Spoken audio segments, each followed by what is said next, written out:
Ladies and gentlemen, it is my pleasure to welcome Rear Admiral Mike Brown to the stage. Admiral Brown is a career reserve intelligence officer who has held multiple unit-level major commands. In his civilian role, he is a foreign affairs specialist in the Office of the Secretary of Defense. Admiral Brown has served as the OPNAV N2N6 Director of Operations in the Information Environment since October 2022. Admiral Brown, welcome to the stage.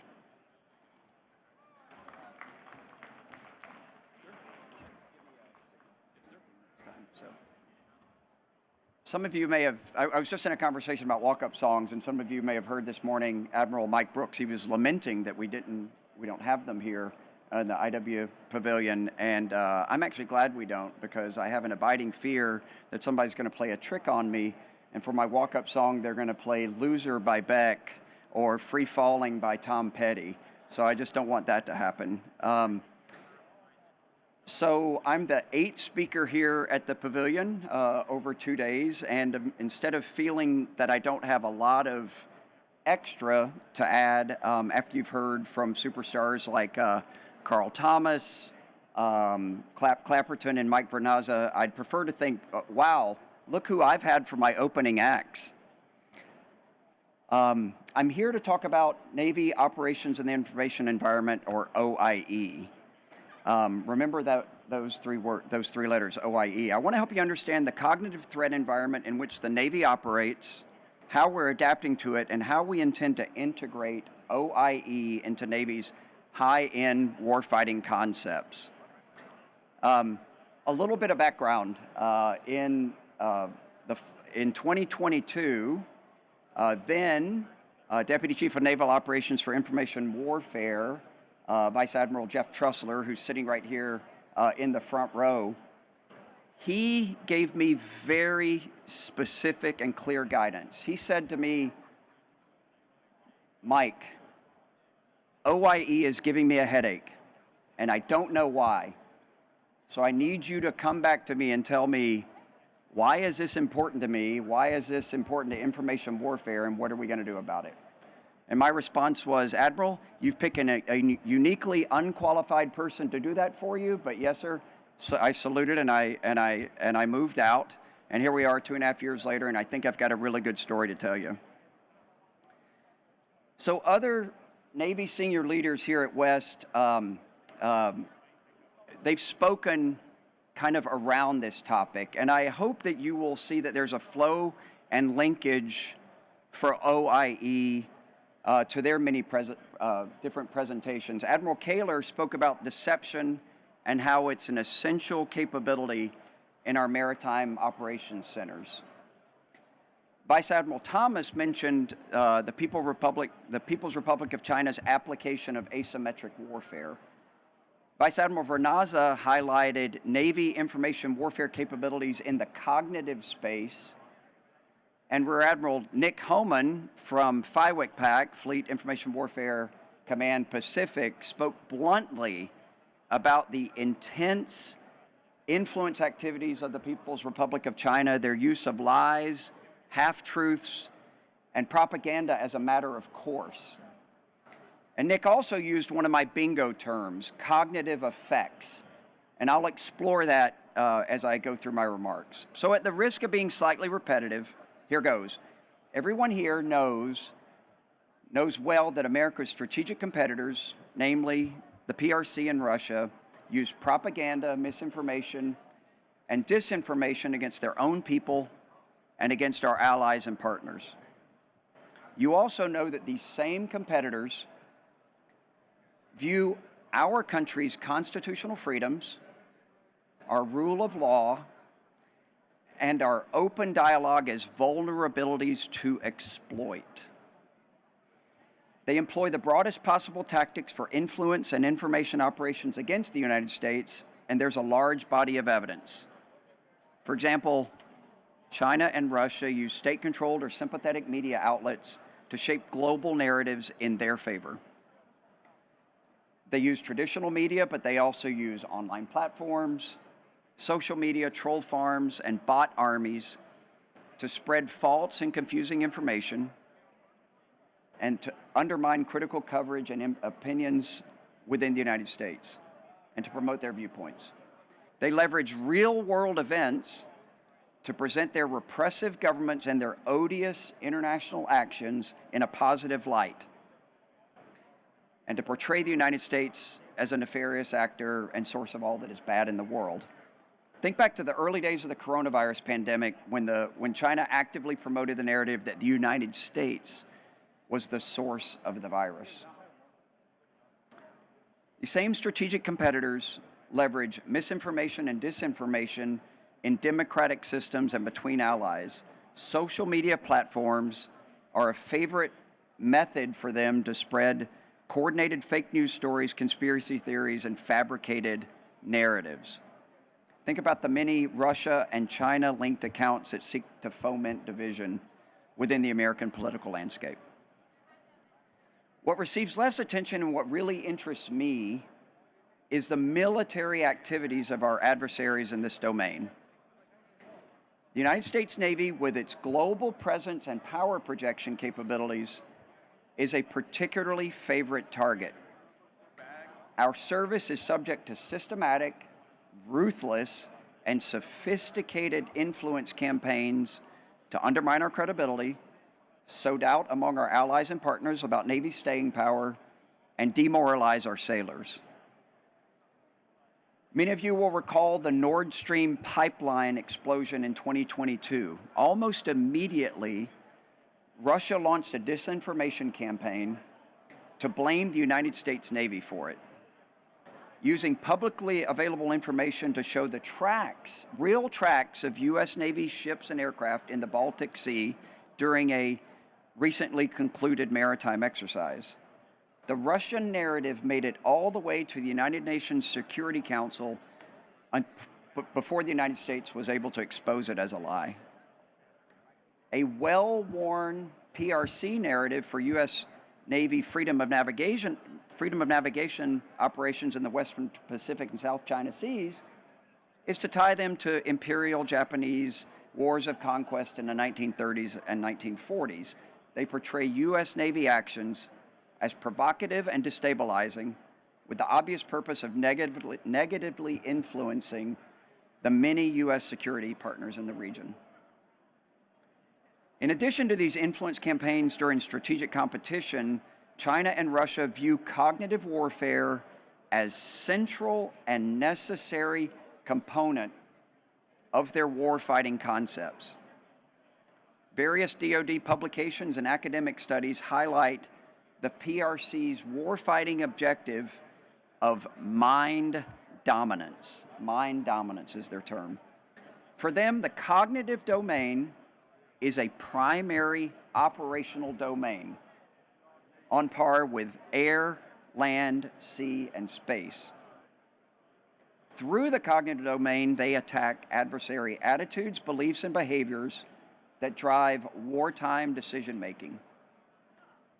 The PRC and its military services seek to achieve mind dominance through AI-enabled disinformation and psychological operations, and they prioritize experimentation in other forms of tech-enabled cognitive warfare. So recent PRC activities provide a preview of these operational concepts. Their proxy maritime militia masquerades as commercial fishing vessels. They disrupt legitimate fishing activities by other states in the South China Sea and promote the PRC's false territorial claims. They seek to provoke interventions by neighboring countries like Vietnam, Indonesia, and the Philippines. When they successfully lure states into this trap, the PRC broadcasts attacks against its supposed civilian fishing fleets as a justification to build up their own naval power in the region. Equivocation and disorder among regional states and their populations is both an end in itself and a means for China to progressively pressure strategic maritime routes in its proclaimed front yard. In other words, when China speaks of high-end warfighting, their concept includes cognitive warfare and cognitive effects and their seamless integration with kinetic and non-kinetic warfare. But let me be clear, we are fully witting, and that leads me to Navy's new approach in this area. So beyond the continuous threat posed by our competitors' pursuit of aggressive influence campaigns, which I just elaborated, Navy OIE is driven by other top-down factors. In the fiscal year 21 National Defense Authorization Act, Congress directed the Department of Defense to complete a strategy for operations in the information environment and to establish an Office of Information Operations Policy. As you all know, the Joint Staff in the past few years elaborated information as a seventh joint function and also provided a definition for OIE, operations in the information environment, to replace the previous concept of IO, or information operations. Other services got the message before Navy did, but now we are holding our own and moving forward in this space. We are revaluing and normalizing cognitive capabilities among traditional information warfare options to enable their use by fleet commanders. We are turning the ship. So I told you about Vice Admiral Trussler's actions in 2023, and we actually established a new division for operations in the information environment, my division, to provide advocacy, focus, policy, requirements validation, and resourcing for Navy OIE. Last year, our division elaborated a new definition for Navy OIE endorsed by Vice Admiral Vernaza at Naval Information Forces. So everyone is clear. I'm displaying it here for you, and I'll read it aloud. Navy OIE is the ability to create cognitive effects to achieve deterrent and warfighting advantages by shaping adversary attitudes, beliefs, and behaviors through influence activities and public messaging paired with Navy joint and combined operations and activities. I expect we will be releasing a new Navy instruction for OIE this spring to replace the 2013 Information Operations Instruction and to drive Navy doctrine and Navy tactics, techniques, and procedures in this space. Let me dive deeper into this definition. I've highlighted the term cognitive effects, and I want to share with you that this is deliberate and it's distinct from non-kinetic effects. Cognitive effects target adversary attitudes, behaviors, beliefs, and decision-making. Non-kinetic effects are achieved through technical means, primarily technical means, to disrupt adversary sensors, information systems, and networks. The brain versus the systems. Cognitive effects come from the application of influence activities like deception, operation security, and psychological operations. But to achieve real success in the cognitive domain, these influence activities that I just elaborated must be integrated with the informational power of Navy public affairs. And they must be informed by intelligence and, yes, synchronized with technical applications like electronic warfare and space and cyberspace operations.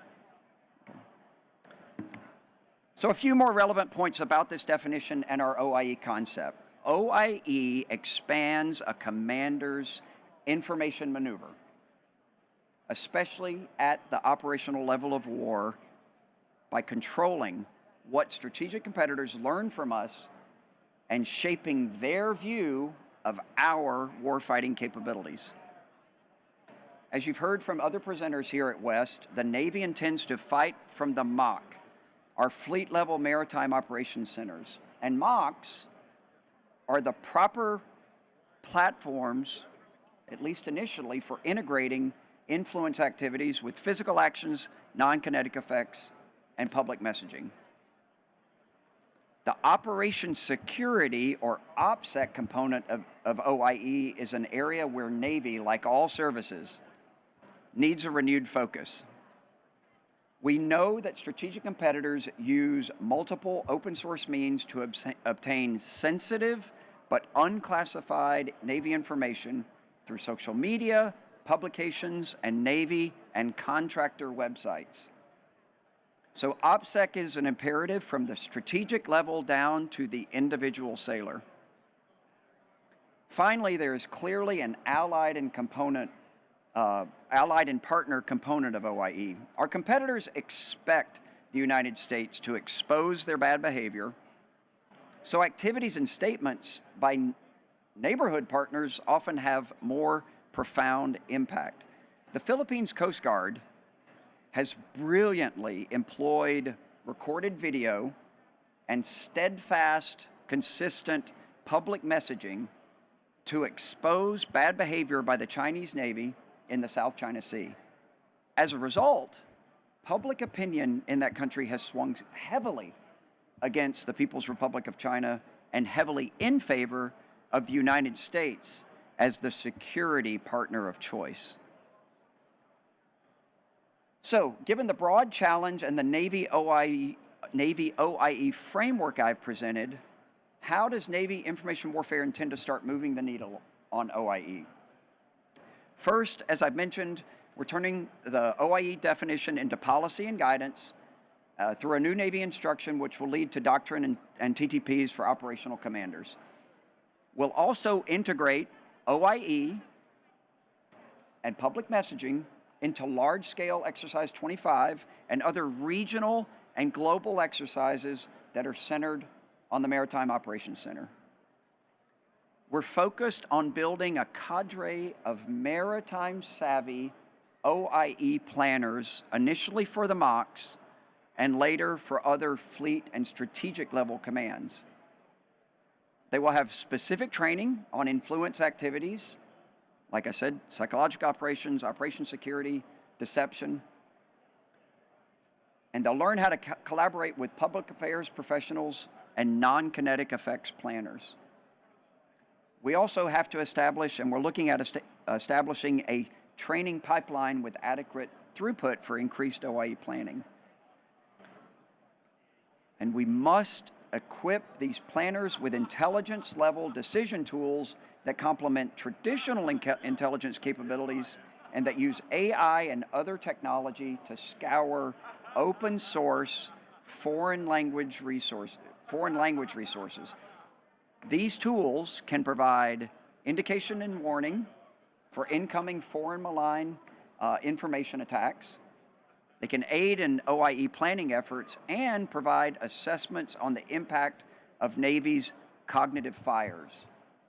Think about it as BDA for cognitive fires, right? And trying to get to the holy grail of understanding, did my adversary even hear or see what I've put out there?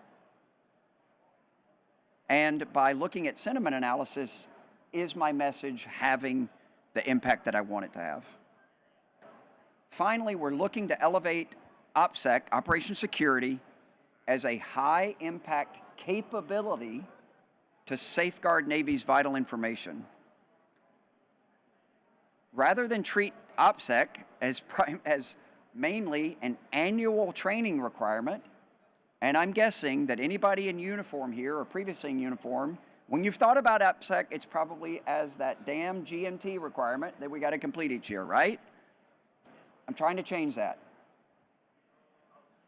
We aim to empower OPSEC experts to conduct pre-deployment OPSEC assessments for our operational forces and our MOCs, and to assess OPSEC at our headquarters and down echelon commands. That starts with the Chief of Naval Operations, who I will share with you, in a previous IG inspection, failed its OPSEC assessment. That's a personal That is a personal goal of mine to get us past that next inspection. And this, of course, has to cascade down to the numbered fleets and lower echelon commands. And on the subject of OPSEC, I'm looking around the room also at our industry partners. It's a joint responsibility, and only together can we really lock down the Navy's unclassified but sensitive information. Okay, to wrap up, I'll leave you with this. You often hear Navy strategists or military strategists and academics quote Sun Tzu. After all, we generally study him in our joint professional military education classes, right? So one quote is particularly relevant for OIE. Victorious warriors win first and then go to war, while defeated warriors go to war first and then seek to win. It sounds kind of like a throwaway line, and we all know that maybe Sun Tzu didn't even exist. However, this guidance seems to be intrinsic to the current influence strategies of our strategic competitors. Competitors are already executing military operations below the level of war, setting the conditions for potential conventional war. Different analysts call it different things: irregular warfare, hybrid warfare, unconventional warfare. Influence operations are central to these activities. Our Western way of war is generally different. While we're well prepared to undertake unconventional operations in support of war, we generally have an underlying unspoken expectation of a clear start to conflict and then linearity.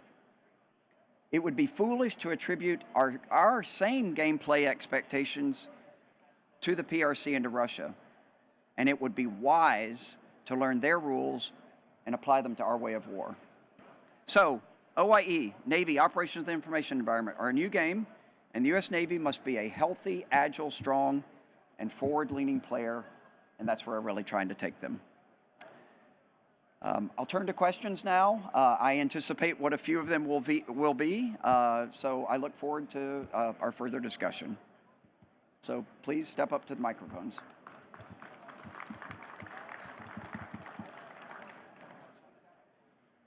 Good afternoon, sir. Major Reynoso. I'm with the One MEF Information Group. Your name again? Major Reynoso. Reynoso. Thank you, Major Reynoso. Recently, over the past couple of years, the Marine Corps has invested heavily in influence operations and manpower, structure, etc. With the dawn of our information maneuver companies and more broadly incorporating information across the force, I'm curious what your opinion is on our successes, some of our shortfalls, what's an outsider but still same team perspective on what we're doing right, what we're doing wrong. Yep. My response or my assessment is you're brilliant at this. I'm serious. I could have talked a lot longer about the lessons we have been learning from our sister service in the Marine Corps.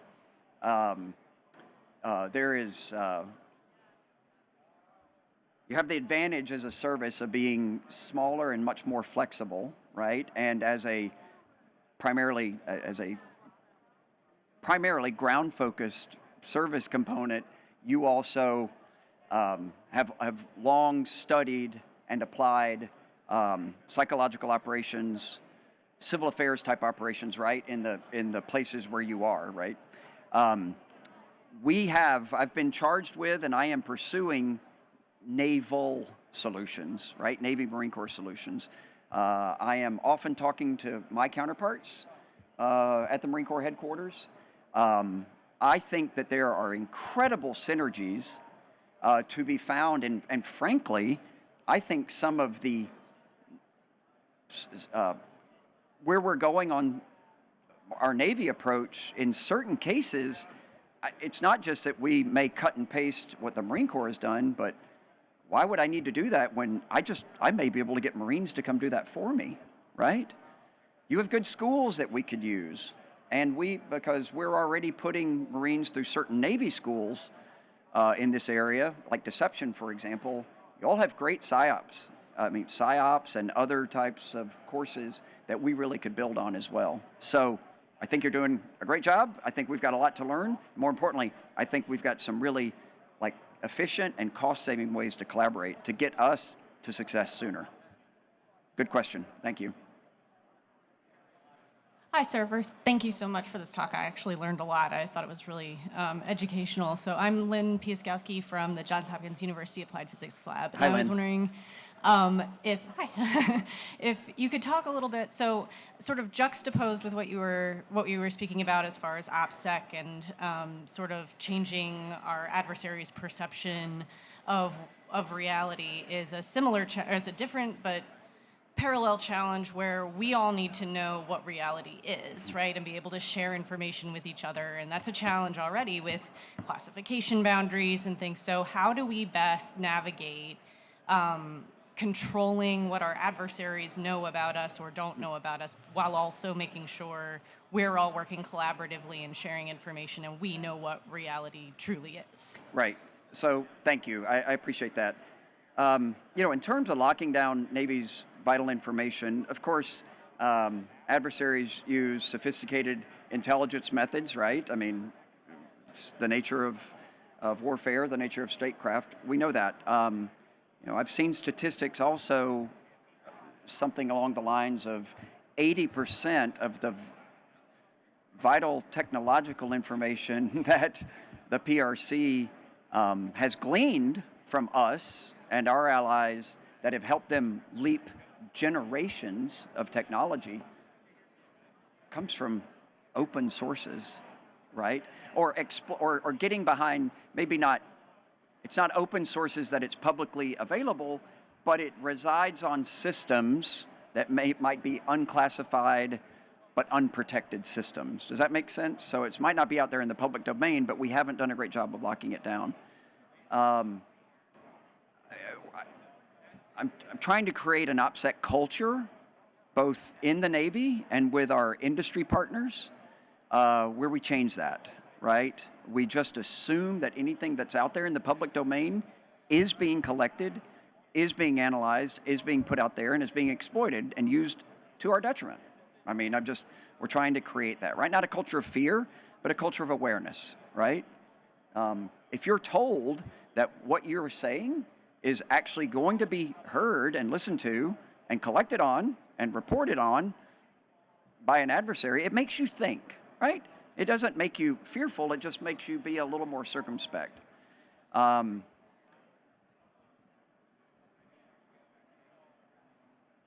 not going to have a very specific answer to you in terms of us having a better better understanding of what reality is on our side, except I'll repeat kind of what I said earlier, and that is if we at least know, and I'm thinking about this just in terms of Navy resilience, right? Sailor resilience. If I know that there is an active information campaign going on against my sailors, I can work with other partners to pre-butt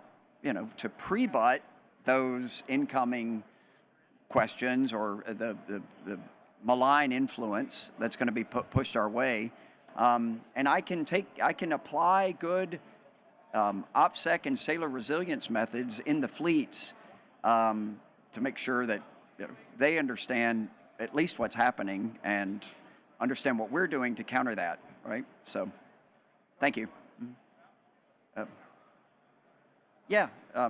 Do you mind? Ingrid wanted to follow up on that specific question. So. Yeah, I just wanted to say, Ingrid Rader, Fleet Information Warfare Command Pacific. I'm the reserve counterpart for Admiral Homan. Anyway, I just wanted to mention that that's actually one of our biggest challenges, is just sharing what we know when we know it and how to do that, how to maintain awareness of that reality. And it's been a big discussion with our subordinate fleets. Recently at the 7th Fleet Waterfront Conference, that very question came up. And all I can tell you now is we've got a concerted effort to share information more when it comes to operations in the information environment, and pulling in our partners and allies is kind of the next really big challenge with this, and the different classification levels, et cetera. So there's a lot of work going on to try to get there. One of the things we're looking at is just where we need to go in terms of tools and things like that that can be shared, and that's going to go along with the how we develop the mock piece too. I just wanted to comment on that because that's a challenge that we're actually dealing with at PAC Fleet and 5-Week PAC. Thanks. I appreciate that, Ingrid. Thank you. Thanks for amplifying. Let's go over here. Sir, Lieutenant Colonel Brewster, United States Cyber Command, but last summer I was at Security Assistance Group Ukraine, and I was hoping that you could share some of the lessons learned that your team has noticed, that this is the first high-intensity conflict that's been fought on Twitter, and the Ukrainians' ability to maneuver through the information space to counter misinformation from the Russian forces in terms of North Korean presence or even like the effectiveness of attack and strikes. Yep. The question you posed, you actually put a lot of information in there, and I mean, I think you very well summarized how Ukraine has been able to brilliantly apply a lot of these concepts, right? Especially at the they've been able to do it at the tactical, operational, and even at the strategic level. So kudos to them. I mean, I don't want to get into our own kind of modus operandus and some of the things we do, but I mean, obviously, everybody is learning very good lessons from that. One other thing that I will comment on regarding Ukraine is in my 30-year career, I have never observed as brilliant, I've never observed the United States pursue such a brilliant and effective information operation or information influence campaign as we did in the run-up to Russia's invasion in February 2022. And here's why. At some point, Russia decided it was going to invade, right? And nothing that we could do would deter that.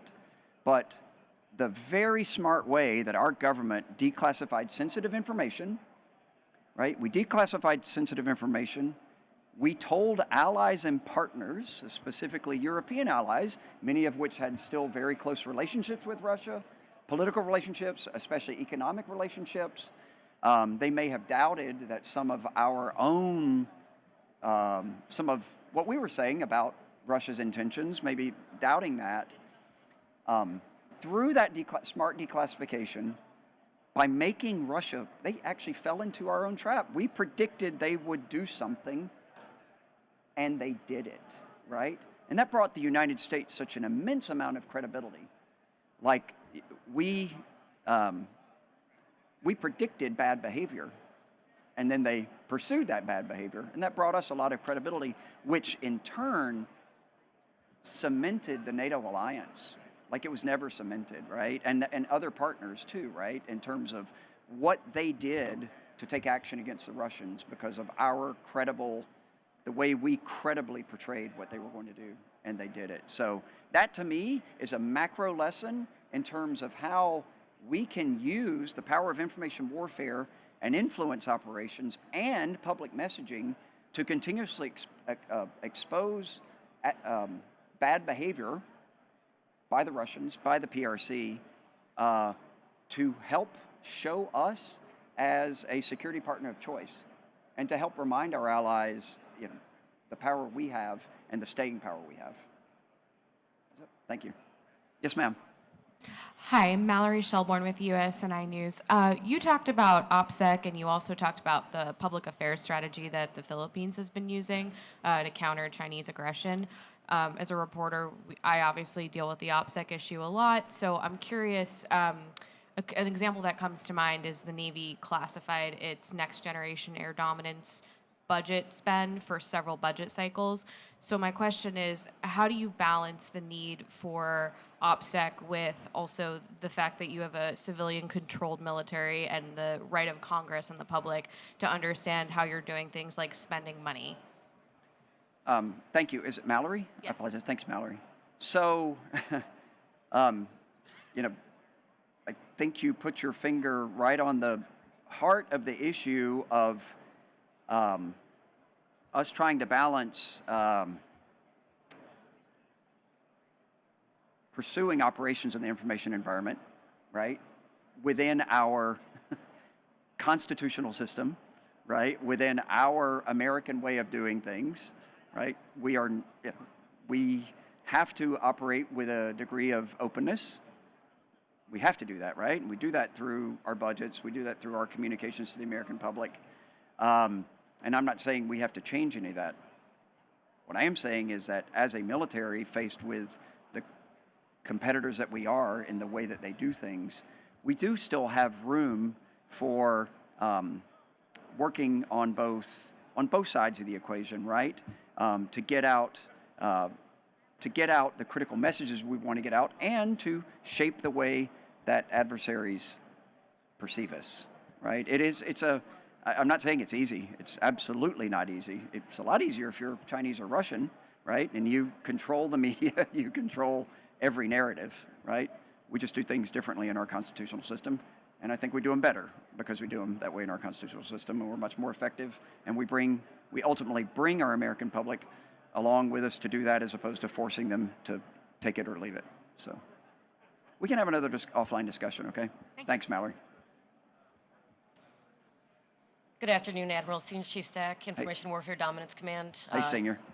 So question, as you brought up the need for language translation in order to leverage against our offensive, knowing the lessons learned from the previous 20 years and our quick ramp up of Arabic linguists and our very small cadre, even the drawdown of our other adversaries such as China and Russia, and those language analyst positions within the Navy, how do you foresee taking on this challenge, whether it'll be expanding the roles outside of our DoD partnership with our CTIs, right, machine learning, or even expanded with our civilian partnerships, sir? Thank you, Senior. No, I really appreciate that. Where I was going with the point I was making is that there, in addition to traditional intelligence tools, in addition to traditional communications intercepts and using our CTIs, our interpreters, our linguists, there's a very large body of information and a very large body of a vector of attack that anybody is going to use against us, and it's going to be through unofficial and likely open source methods of attack, right? The Chinese and the Russians are fantastic about laundering information, right? Planting a story, not just in the Chinese or Russian language press or media, right? But finding ways to get that to make its way into, you name it, Vietnamese, Filipino, Hindi, other language press, right, in the region, so that it's a multi-vectored attack. So what I was getting at really has to do with the types of tools that we need to do broad brush foreign language data scraping, if you will. Not necessarily the types of communications intercepts and other things like that, but what you see in social media, print media, broadcast media, academic journals, and other things like that. And so we have algorithms that can help us look to see, are we seeing the same types of misinformation and disinformation coming through a lot of different vectors, different languages, for example. And that gives us really good INW, I think, at that point, and gives us an opportunity to be ahead of the curve, to instead of just responding to attacks, but knowing that they're incoming and be able to pre-butt them. What I said is not in any way taking away from the critical nature of how we need our CTIs to do their specific job that they're trained to do, and our linguist cadre for strategic foreign languages. But it's just, I just don't think traditional intelligence tools, relying only on traditional intelligence and cryptologic tools, is enough to get at the way of war that the Chinese and Russians are pursuing. Does that help, Senior? A bit, sir. Just Okay. as a former CTI, I was hoping there would be a larger expansion to our capabilities as opposed to just in that specific realm. But thank you, sir. I appreciate All it. right, Senior, I appreciate it. All right. I think that's it. Hey, thank you, everybody. This was really a great opportunity for me to get here and talk about something that you probably all haven't heard a lot about. So it was important for me to get up here and see some head nods, and I appreciate the time, and please come talk to me afterwards if you need to. All right? Bye.